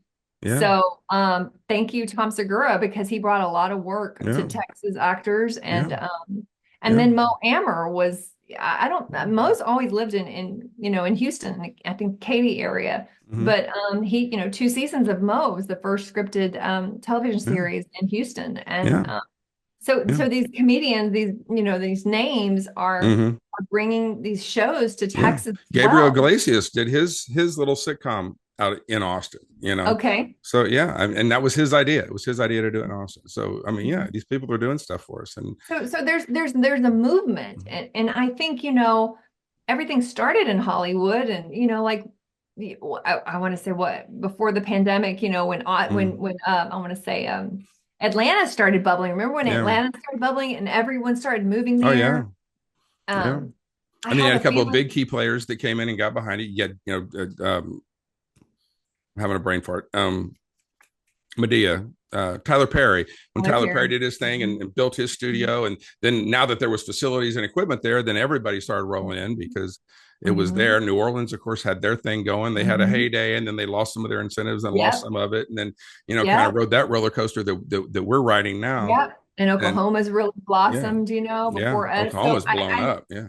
Yeah. So I think this is Texas season to blossom. And I think the majority of that work is going to be in Fort Worth, actually. Yeah. And we need to bring that Texas attitude to it, that Texas, we're the big dogs. We should be getting the big dog stuff, We just need to bring that attitude, I guess, to it. But I think you're right. I think a lot's going to go to Fort Worth now. Yeah.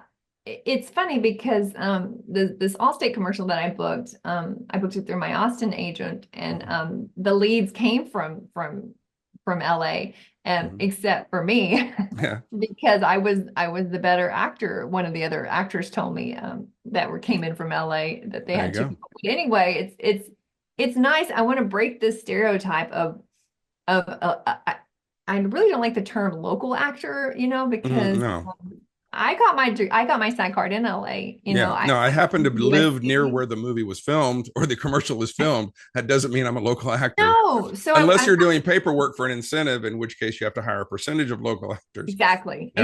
But gone are the days where it's I would like to see where it's not you're an LA actor, you're a New York actor. You're just an actor. Just an actor. Yeah. At the end of the day, as a SAG-Aftra member, I'm a SAG-Aftra member. But there's that, you're a local, SAG-Aftra member, you're from the locals. And I would like to see that term local die an ugly death, a very ugly, painful, pimply, gooey, ooey death, because at the end of the day, we're all actors. True. That's right. And you don't even, I notice people don't even say actor or actress anymore. It's just actor. I am an actor. I have always just said I'm an actor. Yeah. I think it's stronger. When you watch the SAG Awards party. And it's lovely seeing you in February at SAG Awards in Austin. But you know, that part at the beginning of the show when they're like, I got my SAG card when I did extra work in a bikini, you know, in a hot tub. Right. I'm Michael McCausland and I'm an actor. Like Right. that's my favorite part of the show because they say how they got started and then they say, and I'm an actor. Mm-hmm. I have a hat that says I'm an actor. They sell them on the SAG-Aftra website, but we're all actors. If I was a doctor, would I be a doctress? No, no, Would I be a lawyeress? no, no. And the only thing is, you know, again, it's back to, on a lot of the states that do have incentives, they have to have so many local hires.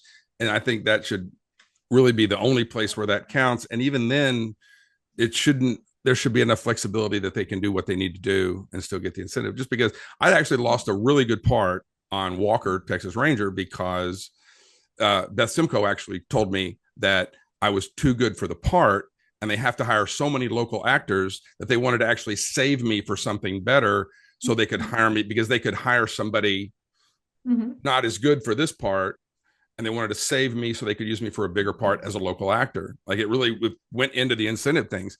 And so I was like, well, okay, wow, sounds great. And then of course next season came and they didn't book me for anything, and you know, and then you the gotta show went change your away. narrative. You gotta say yet. They haven't booked you yet. Well, the show's gone, but you know, it's still. But for Landman, for Well, all the other shows, I mean, it's you're coming. on the radar. It's coming. I haven't And really, again, you know, I haven't really been pursuing the acting though. I like producing so much. I really, really just love it. I like being the guy that makes the trains run on time and that makes sure the caterer's there, and you know, it does all the little things. Make sure that all the contracts are signed. I like doing that, and I've really just been pursuing that. And not to do my own work. I'm not trying to produce my own things. I'm just doing producer for hire work. And I absolutely love it. It's just, I mean, it's just so some jobs have come up, and when my agent calls and he says, I have an audition for Landman, I'm like, oh, hell yes. You know? And then you call your acting coach, Michael. And then, but it's also got me out of practice though. I'm not doing as many video auditions. I used to do, oh my God, I was doing 1 or 2 a day almost for a while. You know, or sometimes I might have 4 in one day and then not any for a few days. And now it's like, if I do 2 a month, you know, that's a lot, just because my agent knows I'm not really looking, but it's, you know, it is what it is. But might be time. September 1st is, you know, maybe the half away. Coming. Yeah, you can get ready. Seriously, acting definitely pays better than producing, so I should look back at that. But it's good to do both, because I think doing both makes you better at both, because you understand the different side and you're wearing a different hat and keeps you on your toes. Yeah, that's true. Yeah, I think so. So, you know, I've always been a big fan of you getting into it. And believing in it. You were actually very supportive, because when I started taking your classes, like, again, I was just starting to tinker with it and didn't know whether I had any aptitude for it or not. And you and some of the other people in the class like really kind of kept me going. And one of the guys in our class booked a big national commercial while we were in there, and that got me all excited and fired up. But no, you've always been very supportive of me. And by the way, thank you. And I appreciate that very much. And you're very welcome. It's all just about belief. If you believe you can do something, then you can. If you don't, then you don't. And that's sort of the manifestation that we started talking at the beginning. Like, if you believe it, if you see it, if you can feel it. I'm going to be back on the show. And we're going to be talking about this other film that I just booked. That's going to be great. And I'm so going to have you. So excited. No, you're definitely getting rebooked when you book this gigantic, humongous thing that's going to make you a magnificent star. So, but I treat everything, a short film, a play, a commercial. I treat everything equally. Like I do the work, and I love it, Jeff. And it's like, I've always known I love it. And the amount getting to work at what you love is the most important thing. Because, you know, I can say, if you love what you do, you'll never go to work in your life. So that's the journey. I was up for a film that I turned down because it was going to be more for me to do it than I was going to get paid, because I had to drive myself and put myself in a hotel. And I actually asked my agent to connect me with another actor to see if we could maybe carpool. It was filming in Snyder, Texas. And he did. He put me in touch with this lady. Her name was Linda. And we talked over the phone. We were going to play sisters in the movie. And then she was like, it just didn't work out for us to travel together, because she knew someone up there. She was just going to, stay with her. I was like, with them. Yeah. And she was like, well, she goes, she was, keep me posted on what you decide to do. And I was like, okay. And then the next day, I was back and forth with my agent. I said, we're just, he's like, I just think we're going to pass on this. And then the following week, I got an email from him to everyone in the agency saying that this lady, Linda, had passed away. Oh, the one you were talking to about traveling with her? Wow. And I'd never met her in my life. And she was an actress in Dallas. And it hit me weird because Yeah. I never knew her. I left unfinished business with her because she was like, well, keep me posted. Right. And I texted her back or called her because I felt a guilt for turning the project down. I felt sort of ashamed that I did. And something kept telling me, you should just call her and text her. Yeah. And then I find out that she passed away, and it really hit me in a weird way. Yeah. And I kept saying, well, God, why did you bring this person into my life? And then she passes, and I felt guilty and weird about it all and upset. And for her, because here she booked this role and she didn't get to Didn't get to do it. Yeah. And the message that I got was, it's not about the booking. It's about, I actually get to do this. I actually get to pursue my dreams. And that in and of itself is a huge gift. Yeah. Yeah. And it really it humbled me. Like, if I get the job or not, I'm doing this. And that's a gift. And you're supporting yourself at it. You're living. Yeah. And Linda now is looking above from all of us.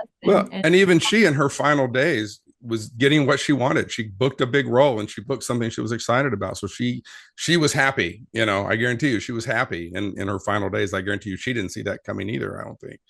And I just lost a very, very good friend very suddenly and unexpectedly. And it's tough because I had talked to him 3 days before about going to lunch the following week, and then I'm in Mississippi, on my way to a job, and Heidi calls and I had to pull off the side of the road. I cried on the side of the road for an hour, and things will just hit you. You don't realize how hard something like that's going to hit you. And that's the thing, like, we're not guaranteed tomorrow. We're not guaranteed next year, 10 years from now, 20 years from now. I mean, if we're lucky, we get another, 30, 40, 50 years. Yeah. Yeah. And I don't have that much. I just turned, I'm not going to tell you what I just turned, but I don't even have that long. So pretty much. But Jeff, we're on the other side, of the journey, if you will.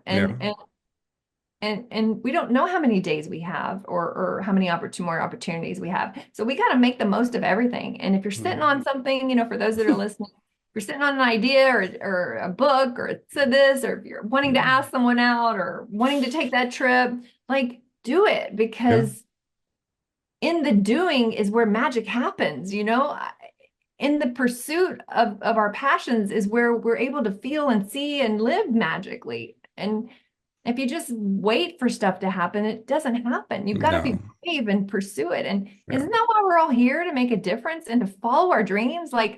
If this, I mean, I've always taught this, but we got to do what we want to do. We came here to do, and screw everyone else, screw the naysayers. I was teaching my little niece who's starting to do musical theater. I told her, you have courage. A lot of people will make fun of you, or a lot of people don't have the courage to go out and audition, but you have courage, and that in and of itself is a gift and a win. Audition is tough. I don't deal with rejection well. That's why I've never been in sales, because, to be a good salesman, you've got to be able to go through 80 no's to get to one yes. I get to 3 no's and I'm ready to jump off the roof of the building. That's just not my thing. So you've got to have a pretty tough skin. And then when you do get the part, you do it, you do make it. Then there's some jerk on the internet talking about how bad you were, and it's like, really?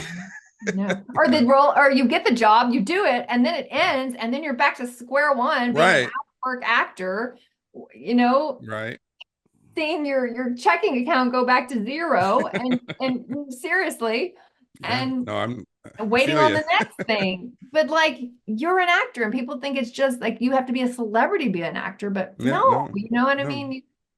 You probably know this number better than I do, but I forget what percentage. It's like less than 1%, I think, of SAG-Aftra members that actually make their full-time living as an actor. It's like less than 1 or 2%. It's a tiny number. Or even actors that make their health insurance, because you have to make over 22,000. I've qualified some years, but not every year. You know, like Right. I haven't qualified this And year. then if you lose it, you're bouncing back and forth. You are, and Yeah. it's hard and it's sad. Like it's embarrassing. Mhm. Not that it's embarrassing, but it's like you have, and Yeah. it's good insurance, and then you don't Yeah. qualify, and you just Yeah. feel I like lost the mine biggest during COVID, and it loser. was like, oh. So Mhm. yeah. But But that's, it'll come back. We'll get it back. I mean, I'd love to see it where everybody yeah. could qualify. You know what I Yeah. mean?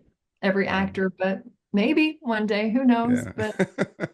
But yeah, it's a lot of good things are happening, and just got to keep the faith. And you're going to be on a Taylor Sheridan show, and I promise you, From if your you were to mouth to Taylor say Sheridan's ears, no, I've got a number of if friends that you have been on all of them, and yeah, I'm just like, no, no, like, no, no. oh, you guys. I've auditioned Yeah. for the little roles, and I have Yeah. booked. I'm I did like, do some that's stunts because for 1883, but other than that, but, no, it's because your role hasn't come yet. Like no. you're like, Right.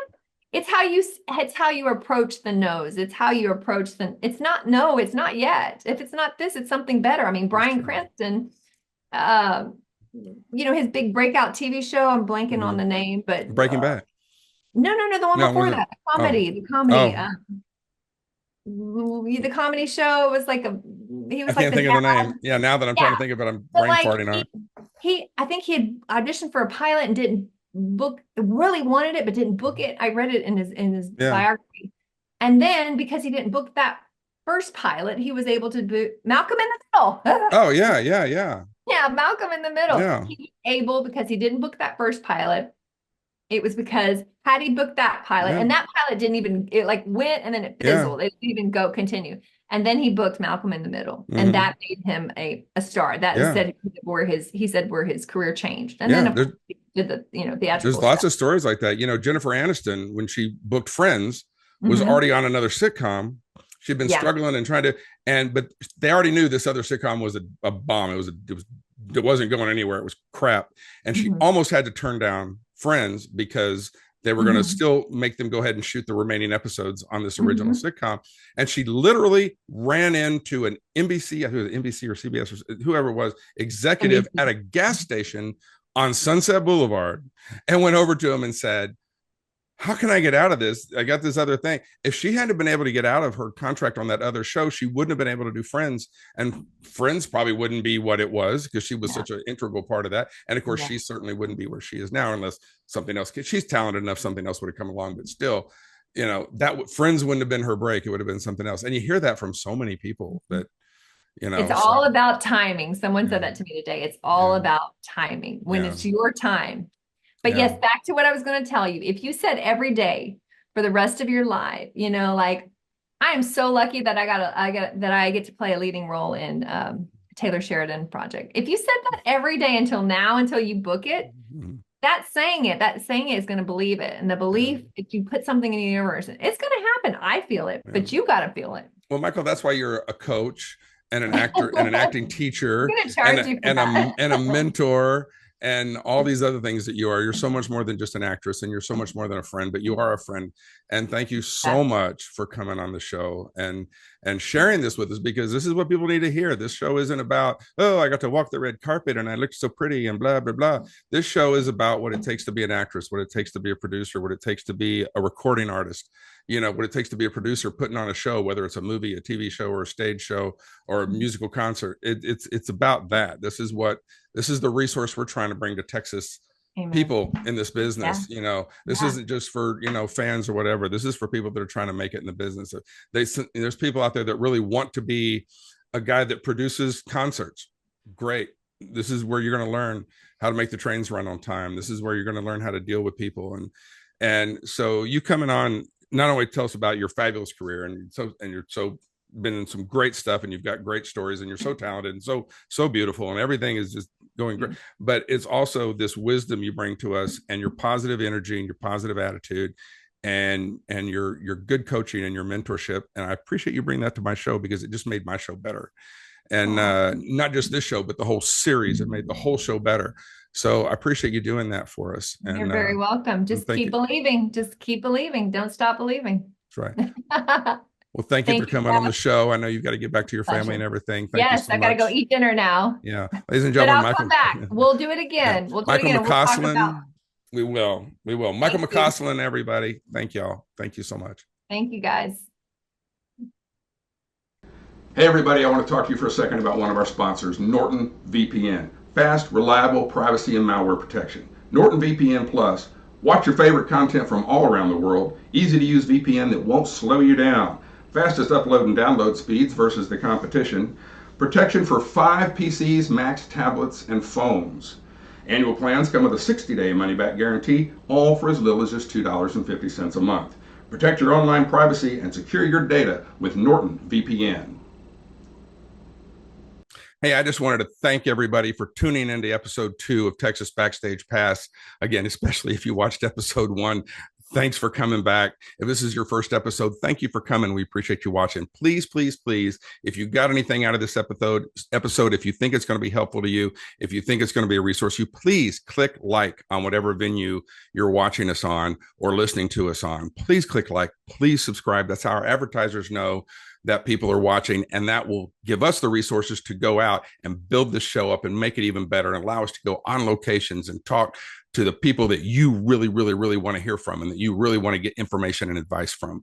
We're gonna pursue that with all of our heart, because that's what we want this podcast to be. We want it to be a resource to you people that are in the industry, where you can hear from the people that are doing the jobs that you want to do, you know, that you're trying to aspire to do, whether it's a producer, actor, director, writer, stage crew, anything, musician, whatever you're trying to do in this business. We want to provide resources to you to help you grow your career. And we want to have guests on that are going to be interesting to you. If there's somebody you'd like to see on the show, if you have a suggestion, please reach out to me. Email me directly, me at Jeff Caperton, JEFFCAPERTON.com, me at JeffCaperton.com. Send me an email. I would love to hear from you. I want to hear what guests you want to see. I want to hear what you like about the show on here. I don't really want to hear what you don't like about the show, but I need to hear what you don't like about the show so we can fix it. We're going to make it better. Every episode is going to be better than the last one. I promise you, we're going to get better and better and better. So please, this is only our second episode. Give me a little time to get used to being a host. I'm not used to being on this side of the questions, so I'm having to learn a whole lot of things. And, I'm trying to learn something from every episode. So please be patient with us. Please click like. Please subscribe. We need that very, very badly. And again, if you know anybody that you would like to see on the show, if there's somebody out there, whether you know them or not, send us an email. I'll reach out to them and I'll try to get them on the show if you think that they would be a valuable resource to you.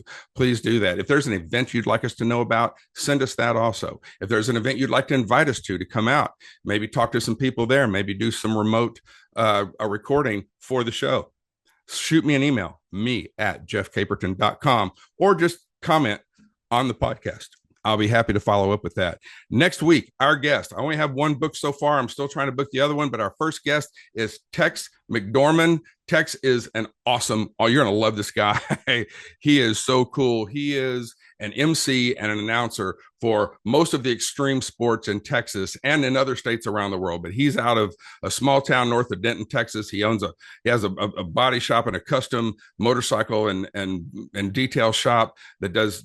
He's a master pinstriper. He's an unbelievable guy, but most importantly, he's the announcer and he is the voice of everything from Monster Jam, Rednecks with Paychecks. He's even known as the voice of Sturgis because he is the main announcer up at Sturgis every year. That's not in Texas, but you got to admit Sturgis is pretty cool. So we're really excited to have Tex on the show in 2 weeks. I'm actually going up to North Texas, and we're going to do that interview at his shop in North Texas. So I'm excited about it. It's going to be awesome to have Tex on the show. So anyway, tune in. September 4th is our next show. Thank you for watching. Please continue to watch and please be patient with us. We love you so much for watching and we appreciate it. Let us know how we can help you. Everybody, have a great week.